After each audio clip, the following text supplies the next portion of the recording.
For my talk of the table, I'm introducing you to the stars of the highly anticipated new movie Fancy Dance. Pay attention to this one. This one you got to see. It explores the crisis of missing Indigenous women and stars Oscar nominee, thank you very much, Lily Gladstone, and newcomer Isabel DeRoy-Olson. Gladstone plays Jax, who in the aftermath of her sister's disappearance tries to become the guardian for her niece Roki. That's played by Isabel. Here's a look. Auntie?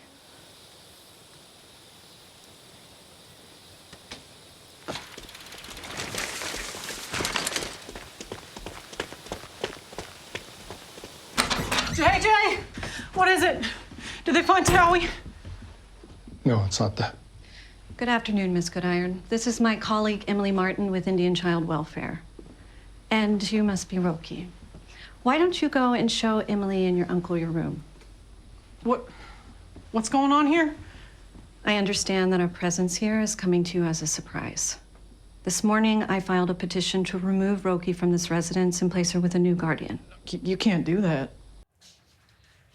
Boy, Lily Gladstone and Isabel DeRoy-Olson, we are glad to say to you, are joining us first on CBS Mornings. Welcome, welcome.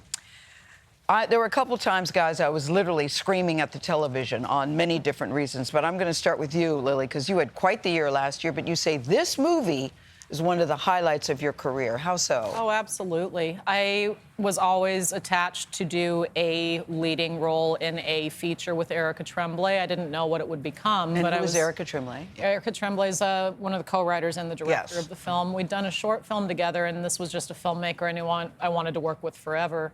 So when I read the script, I was just hooked, you know, and Erica's one of those directors that's able to execute this beautiful vision in the script that just arrests you. It translates so well to screen. Watching that trajectory of the development, the quest finding this one, yes, the quest finding this revelation one. that she is, exactly. Let's talk about this one, because Isabel, this is your feature film debut. It is. I worked on a TV show previously, but, you know, feature films are such a daunting thing, but having Erica and having Lily there, it was such a supportive environment, and we all just really love each other. Yeah. Well, let's talk about the story and the script. I was reading that when you first read the script, you were just knocked over. You actually cried. Yeah.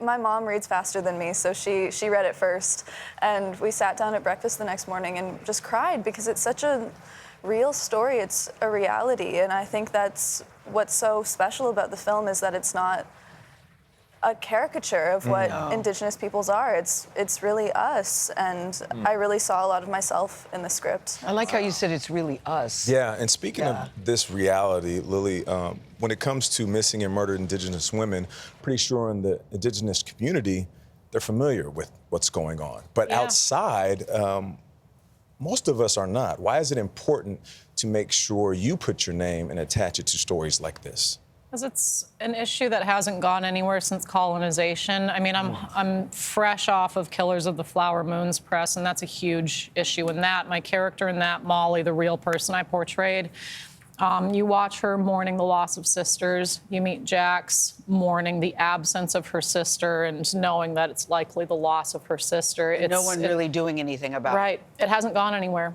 So, and I love how Erica and Michiana created a world familiar to both of them, both of their families. They were raised in families that do direct action in communities, working with kids and then also working with our kind of task force of searching for these women. And by seeing the obstacles that Jax and Roki have in searching for and missing their sisters, how you learn about some of these jurisdictional inequities that make it literally impossible. You know, Towie's brother is tribal police, and he can do nothing about his missing sister because it only falls on the FBI, and yet in this case, they're only concerned with finding this girl when her white grandparents make that call that she's missing. Then all of a sudden, people start to pay attention. Right. But let's talk about Fancy Dance, because that's the title, Fancy Dance, because that's a real thing. I learned a lot, guys, watching this movie. Fancy Dance is what exactly? Fancy dance is a style of dance that both men and women do, and it used to just be men. And it was a Ponca woman, you know, several generations ago, that was wanted to break out from the way that women traditionally dance. It's a very measured, graceful, contained, powerful dance that's very kind of contained. And she wanted to dance the way the men do. So she grabbed a scarf and she got out there and she started moving the way that a woman doing a man's style would. And that birthed fancy dance for women.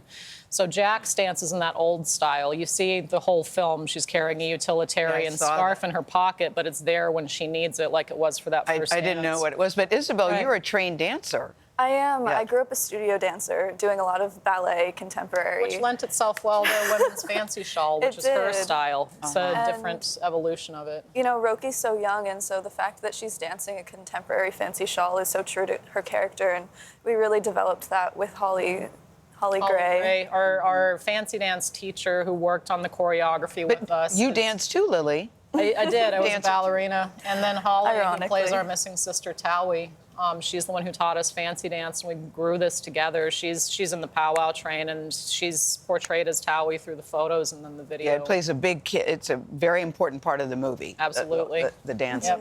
But yeah, our dance backgrounds, it's ironic that we're both trained in ballet. There's a moment in the film that kind of highlights those differences. But I think it gave us a very intuitive way of moving together. Like when you watch it, there's this scene where we're doing this bait and switch with the at the gas pump. Yes, We yes. couldn't see each other through the gas pump, but when Yeah. I watched the footage later, it's like, wow, we're just flowing. It looks choreographed, and I think that lent itself well to the family dynamic. Eagle-eyed viewers might recognize her recently. She played the young version of me in Under the Bridge. She was an immediate cast from that when the showrunners watched footage from I know Fancy this Dance. is such an important project for you guys, and you were nervous about taking it on, but you really crushed it. It's very powerful. Thank It you. really lands and connects with people. If there's one thing I'm excited for people to see it. if there's one thing you hope people take away from it, what is it? I think the goal of what we do, telling stories like this, is to really humanize people in a very nuanced way. And this is an important issue to learn about, and it invites you into the people who are mourning the loss and searching for their sisters. It invites you into the middle of this family that systemically is trying to be divided. Indian children being removed from their families and their homes is also nothing new. It's something that's very much our daily reality. You can say mission accomplished on that. I know you had a conversation with Emma Stone because everyone, you're going to win, you're going to win, you're going to win the Oscar. Emma won the Oscar. Yeah. And the two of you had a conversation about that. Yeah, I mean, we bonded on the trail. I'm such a huge fan of her work. She was such a supportive fan of mine as well. It was just a very mutual respect for what each other had done. Yeah. And just the conversation about art is so subjective, and it's a strange thing to throw yourself in competition over what you love to do, what you value that other people do. So yeah, it was an element of all of it, but it was just ultimately a celebration of both of our work. And we are celebrating you Congrats. too. Yeah. Thank you so much. Congrats. Isabel, Lily, Congrats. thank you so much. Thank you. Fancy Dance will be available on Apple TV Plus on June 28th.